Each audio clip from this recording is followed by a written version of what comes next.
welcome to Macro Scheduler Pro Introduction for Beginner Level. I am William Matheson. Just a little bit about myself first of all. So this is me, and I like Macro Scheduler. I also like coding game bots scripts. I use Macro Scheduler to do that. I have a baby daughter called Grace. I am Irish, so that means I do talk fast. Plus, I think I'm Batman. Anyway, let's get started. So the main menu for Macro Scheduler will open up, and you will see that you can click New, and once you click New you'll get a screen like this.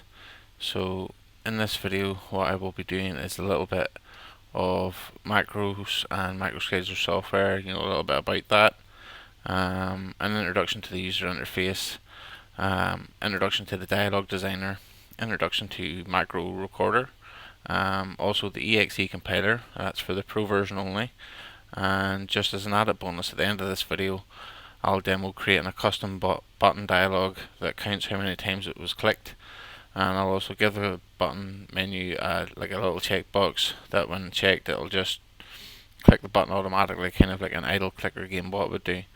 And so this is just something basic, something that anybody, that even if you don't have any knowledge of programming, you could follow along this little tutorial and make yourself a little game bot, as it were, like. So let's go. So what I will do is I will introduce you to so you've got file, and you have import here, that's for importing macros. You can open a new tab, you can save, export, print, and just close the whole macro down again. In edit you can undo, redo, cut, copy, paste, all the basics, change fonts. In search you can do replace, we'll use that tool maybe as well. Find, under debug you have step. You can also hit the F8 key, that allows you to step through your code line by line. You'll have stop button, a run button. You can insert a breakpoint, that means the script will just stop whenever it's running there and allow you to debug it. You can see the variables, you can clear all the breakpoints that are in the script. A few other options there as well. Under tools you have create exe, that's the compiler.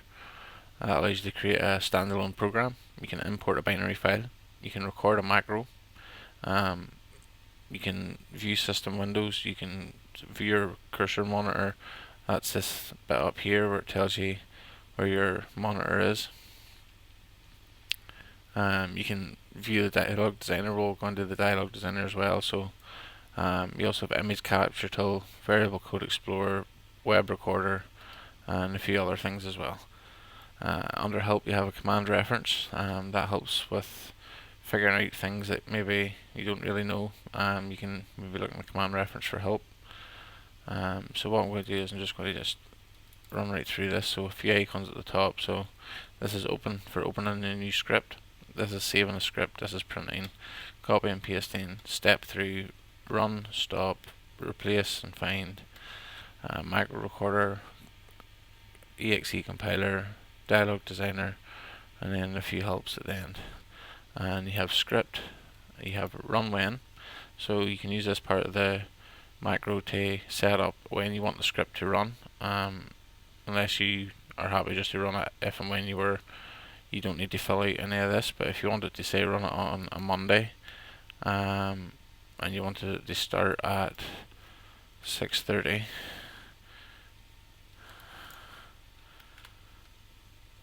and you wanted it to run for every 30 minutes from 6:30, you can have it set so it does it like that. And if not, you can just have it run at 6:30 and it'll run every 30 minutes. So we'll just zero that out.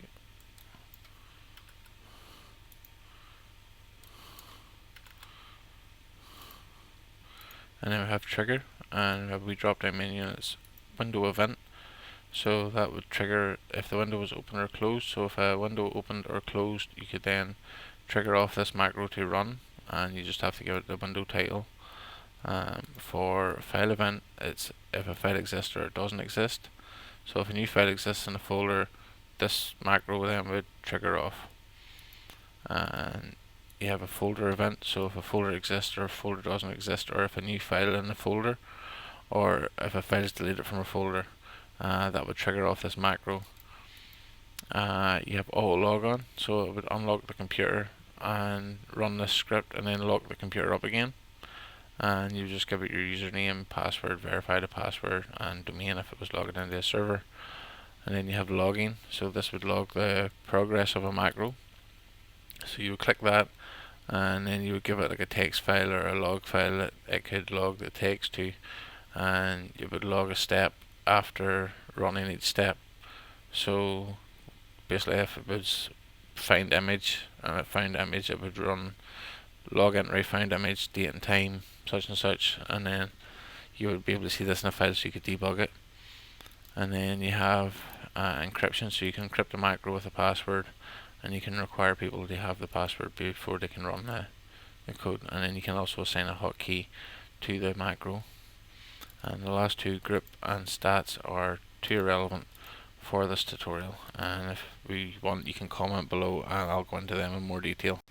So under script tab you have code builders, watch list, code snippets, and images tab, and in the code builders we have a list of pre-built commands basically. So these are clipboard commands, things to do with copy and paste. That would be right into the console app. Database functions. We also have date and time commands, DDE commands, dialogues, XL functions, DLL functions, file handling, FTP, HTTP, telnet and email, conditional commands like if statements, image recognition, keyboard commands, loops and branching, message commands, miscellaneous stuff like kill process and wait till process exists. You also have mouse commands, numeric functions, registry functions, running program files, script control, string handling, script text capture, so that's on-screen text capture, and OCR. You also have virtual basic script commands. You have WebRecorder functions and window functions, as well as window objects. So that's a good list of pre-built commands. So what we will do is we will delete this out, and we will save this as beginner tutorial and hit save. Alright, beginner tutorial.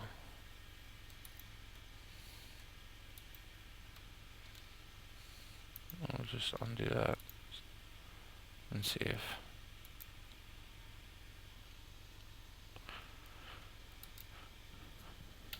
So what I'll do first of all is I will show you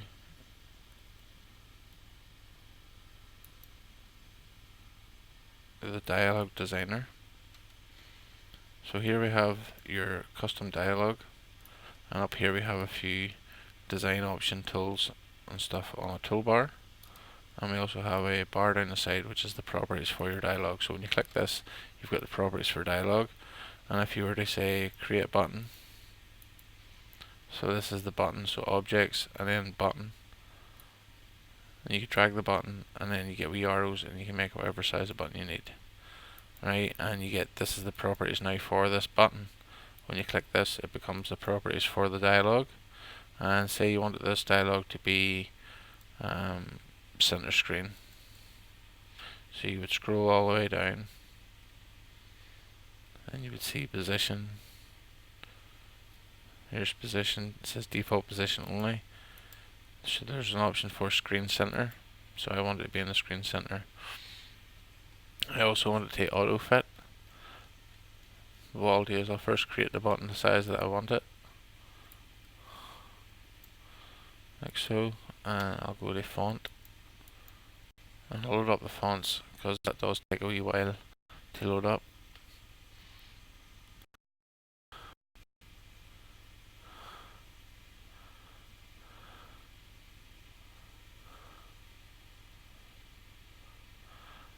And I'll make the font the impact font, that's good and bold font that stands out, and I'll create the size quite a large size because it's quite a large button.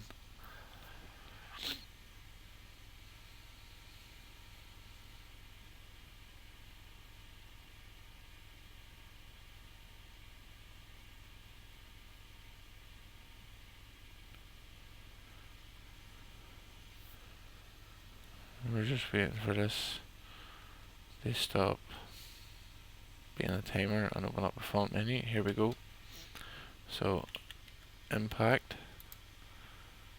and let's go for size 28, black. Boom. Now we have a good thick text. We'll pick a label, and we'll put the label up here, and we'll do the font on it quickly as well and get that out of the way.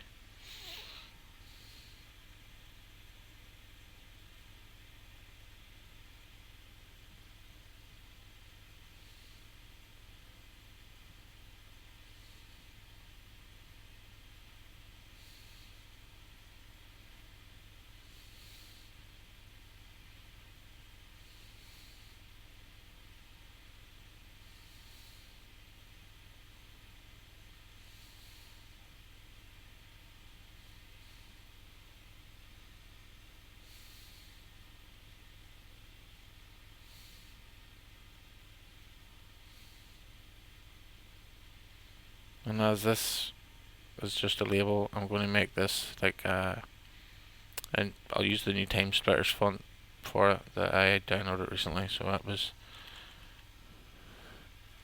that one there. You can use any font you want. Basically, I'm just using this one for fun. And we'll make it black also.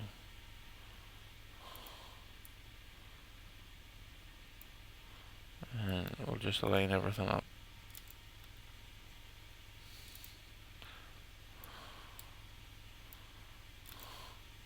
And then this label will change its caption to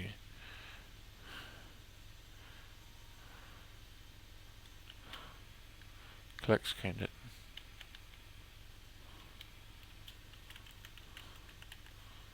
Equals 0.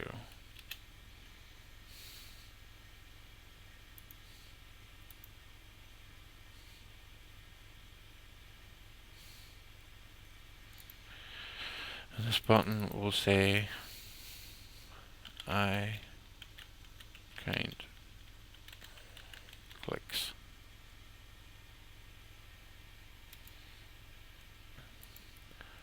And I will make this the full length of that,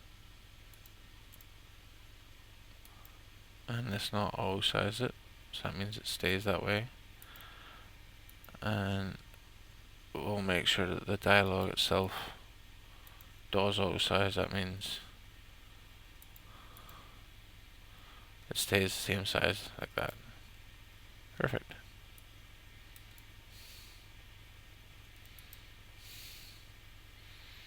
So now we want to make it so that whenever we click this button, actually we'll name this, so instead of up here where it says custom dialog, we'll go to the caption here where it says custom dialog and say button or click counter menu.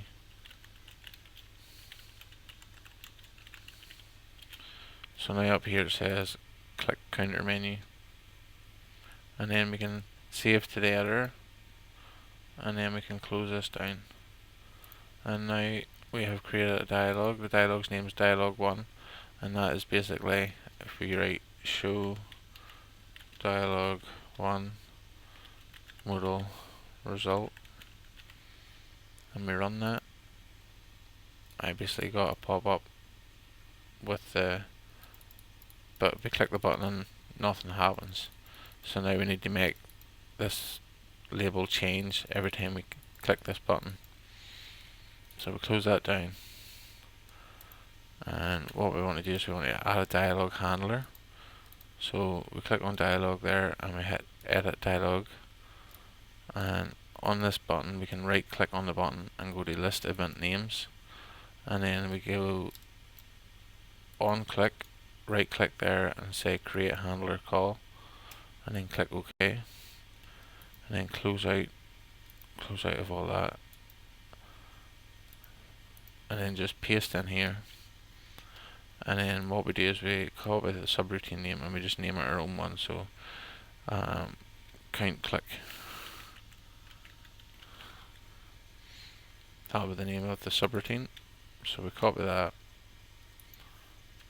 and underneath here we go SRT, paste in count click, and what we want to do is we want to let count equal count plus 1, and up here we will let count equal 0, so we declare it 0, and now we've told it that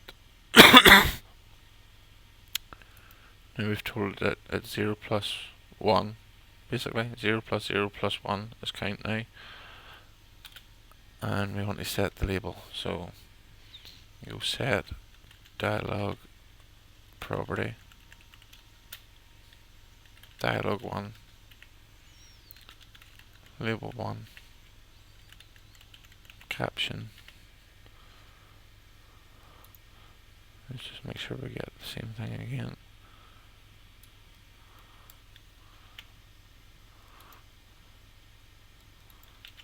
And where it says 0 there, we'll put in 2 parentheses or percentage marks, and here we'll put in count.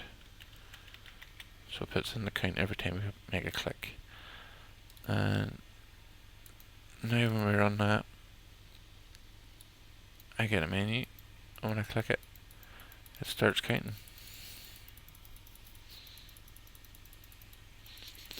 So the button works.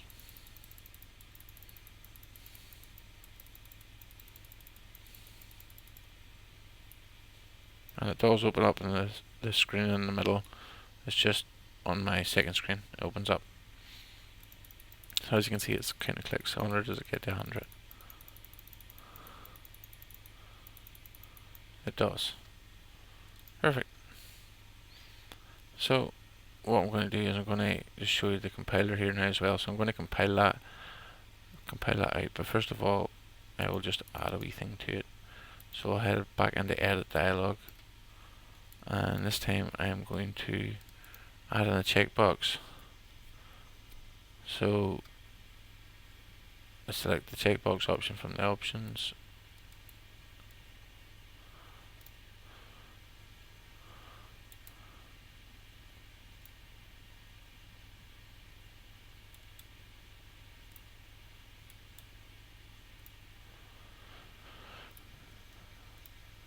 and down here in the shadows I'm going to put in a checkbox, and then the caption for it will be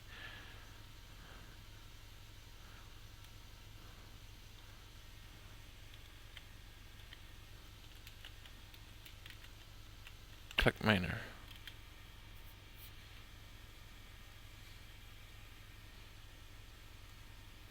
I'm going to save that out, close down.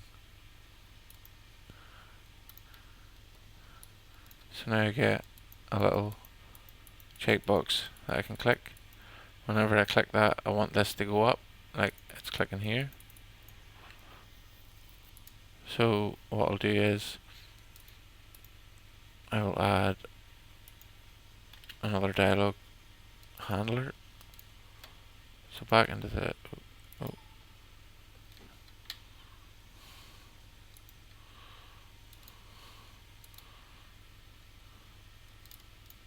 and we click on the checkbox and right click on it, go to list event names, and on click create handler call. Close it all down and paste it in. So when somebody clicks on the checkbox, I want it to check if checked.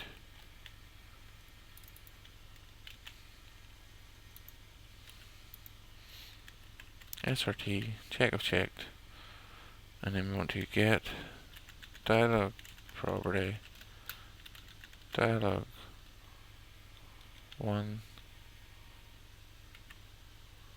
checked checkbox 1 checked, and we'll save it as a variable checked.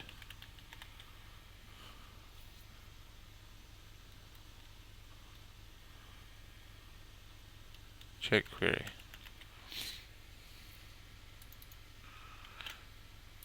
And then we'll say if check query equals true, do this.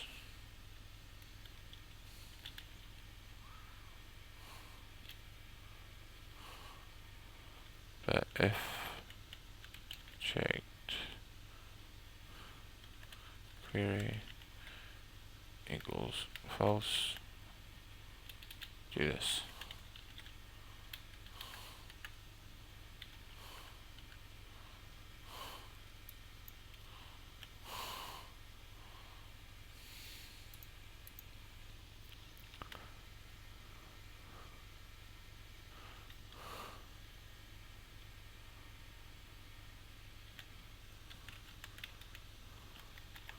We'll create a label and we'll tell it that this is where we start mining, and we go let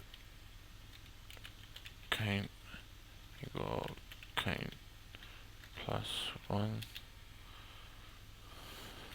set dialog property dialog 1 label 1 caption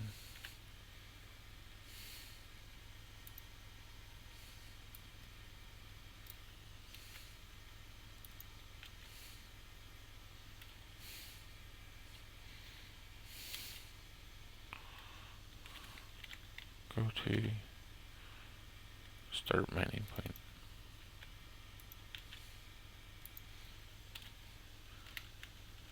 I'll just give it a little wait while it's doing that. And if false,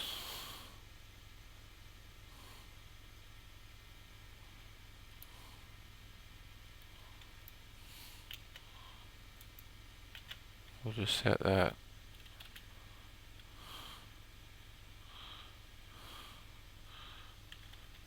go to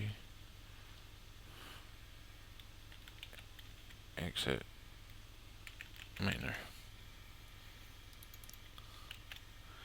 and at the end of that we'll create a label and just call it exit miner. So now when we run the program, I click miner, it mines clicks,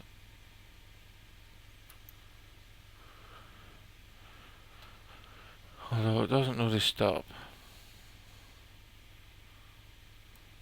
That's because it's running too fast basically, so you just have to stop it.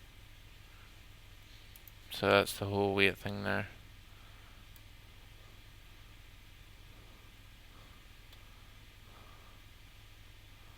So basically I would have to like create a limit in it. So edit the dialog, I could put in say like a text box.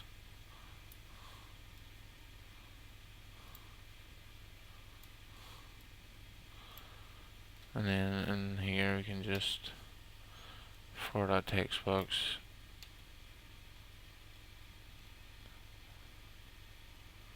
text, we can just take that out. And we'll give it a label.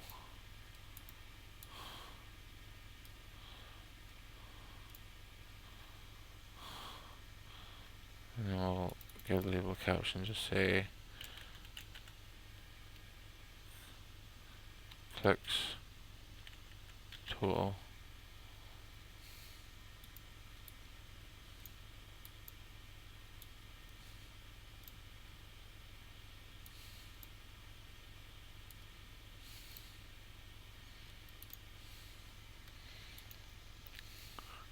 And then we'll create another dialog handler, so list event names. So on change,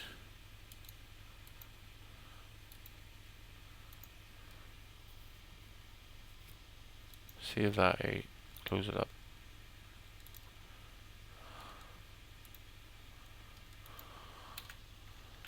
paste it in.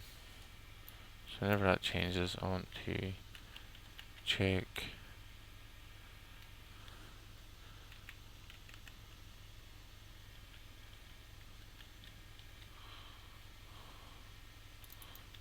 minor total.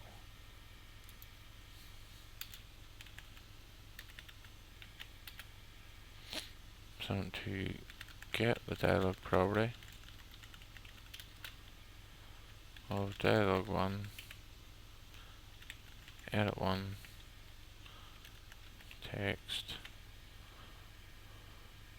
and this will be minor total.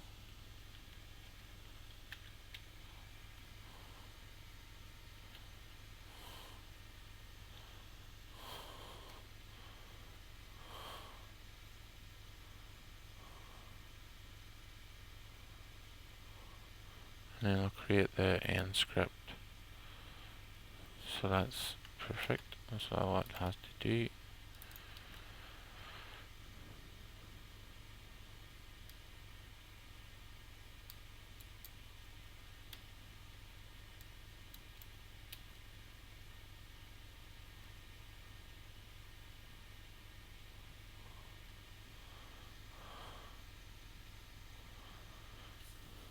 So if count is greater than minor total,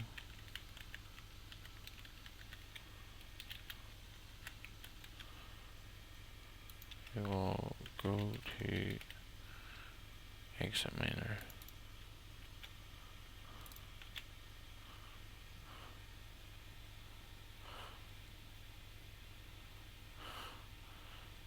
Up here we'll say let minor equal 0. So we've declared minor total. So now when we run this, we have counts up the clicks. We will say give me 1,000 clicks, and then run the click miner. See how quick it goes 1,000 clicks, and if it stops once it gets to 1,000.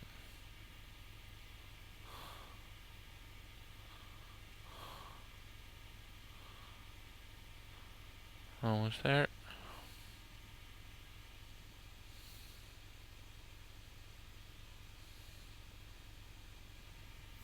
As you can see, it's stopped right where it's at, and it still counts the clicks. So I hope this was fun for you to learn. It was fun for me to make. I enjoyed that. And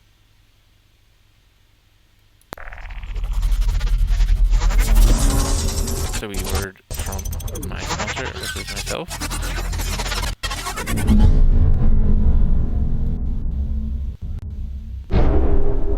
As always guys, thanks for watching. Please take a moment of your time and like and comment if you find any of these tutorials helpful at all, and subscribe to the channel to get notified about our videos. Thanks for your support.